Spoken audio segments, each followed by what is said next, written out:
Mangalaba, this is the weekly highlight news of Radio NUG. I'm James. Here the news highlight for this week. The National Unity Government expresses its deep appreciations to all individuals and organizations collaborating to take effective actions against the military junta under Article 33 of the ILO. Revolutionary forces are calling for a flower strike and blue shirt campaign to celebrate Aung San Suu Kyi's 80th birthday. Myanmar's permanent representative to the United Nations, Ambassador Moton urges UN Security Council to act decisively to protect Myanmar people and other interesting news.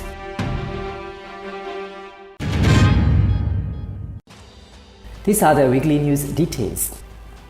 The National Unity Government NUG of Myanmar has expressed deep gratitude to all individuals and organizations collaborating to enable effective actions against the military junta under Article 33 of the International Labour Organization ILO on 8 June.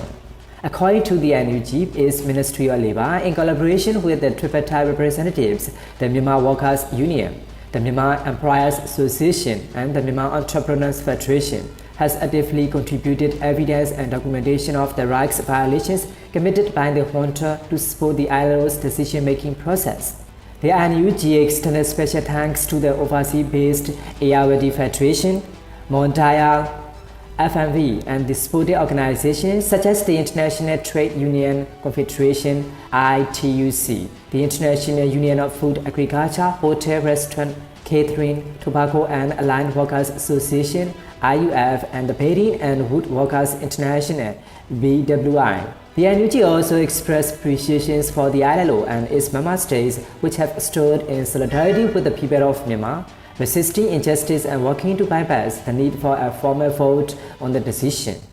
The Ministry of Labour emphasized that the ILO's anticipated decision would have serious political and economic implications for the junta and contribute significantly to the dismantling of the military dictatorship. It further stated that the NUG, through its Ministry of Labour, continues to engage with ILO and aligned international bodies across political, financial, diplomatic and administrative fronts to restore democracy and build the Federal Democratic Union in Myanmar. Highlighting the impact of the ILO actions, the NUG described it as a significant victory for the people of Myanmar in their struggle against the authoritarian rule. To celebrate the 80th birthday of the public leader Aung San Suu Kyi, the revolutionary forces are calling for two major public movements to demand the immediate and unconditional release of all political prisoners who have been forcibly detained and to boycott the fake and illegal elections being created by the military junta. The first campaign is the Flower Strike movement, which has become closely associated with Aung San Suu Kyi's birthday in recent years. People are encouraged to place flowers, including red roses, on the pagoda, wear garlands in their hair, put out beautiful flower vases, exchange flowers, post them online, and carry all flower strike public movements on the ground with full security awareness and caution.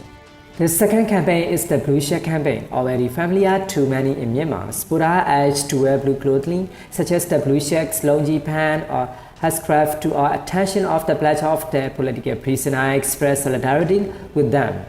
In recognition of Aung San Suu Kyi's 80th year, both campaigns will run over the 8-day period from 14th June to 21st of June. People are encouraged to participate on any day that suits them or to join in daily if possible by engaging either or both movements in support of democracy and justice. Myanmar's permanent representative to the United Nations, Ambassador Moton, has emphasized that private, closed-door meetings concerning Myanmar are no longer sufficient. What is urgently needed, he said, is decisive action by the UN Security Council to protect the lives of the Myanmar people. Speaking at the session on the UN General Assembly, Ambassador Moton pointed out that although UN member states entrusted the Security Council with the mandate outlined in Article 24 of the UN Charter to maintain the international peace and security through timely and effective action, the Council has failed to reach consensus or take concrete measures for years due to persistent internal divisions. He criticized the Council's disunity evidenced by veto use and threats, which prevent meaningful resolutions.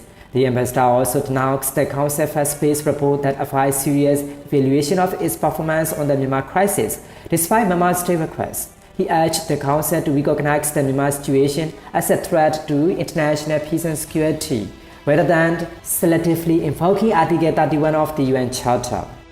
Ambassador Ujo Mothong concluded by urging UN member states and international community to prioritize the voices of the Myanmar people, support an end to the military dictatorship, and help build a federal democratic union.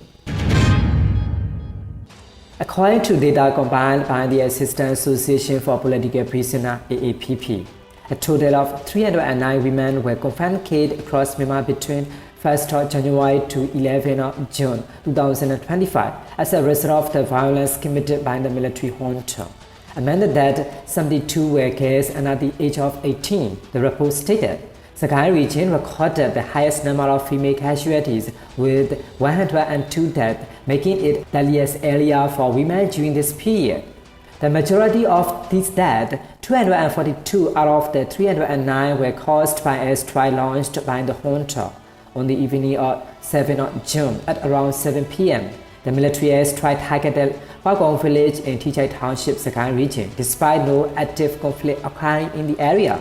Bombs dropped from the air hit residential homes, and one woman, Mamulindu, was rightly struck and killed on the spot, according to local reports. Around 200 inmates, including political prisoners, were transferred from Myanmar prison, according to a confirmed statement from the Political Prisoner Network Myanmar (PPNM). The transfer took place in the early morning of 12th June around 5 a.m.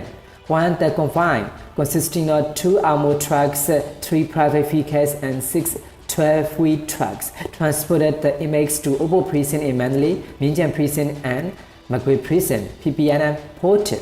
According to the Assistance Association for Political Prisoners (AAPP), states that between the 1st of February 2021 coup and 12th June 2025, 29,272 people have been arrested for opposing the junta, with 22,120 stay detained and 10,827 sent to prison. These are the weekly highlight news of Radio NUG. We will present more interesting local news to you. Thanks for joining our news.